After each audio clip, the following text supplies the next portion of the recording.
Rhyfedd am y diod yma dwi di yfed. Mae di roi eglurder ar ryddhad.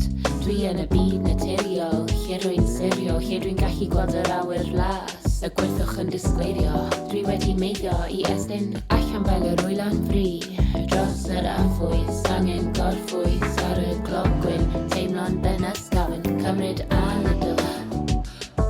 Teimlo'r porfa o dan fy nhraed, edrych lan a cymryd saib.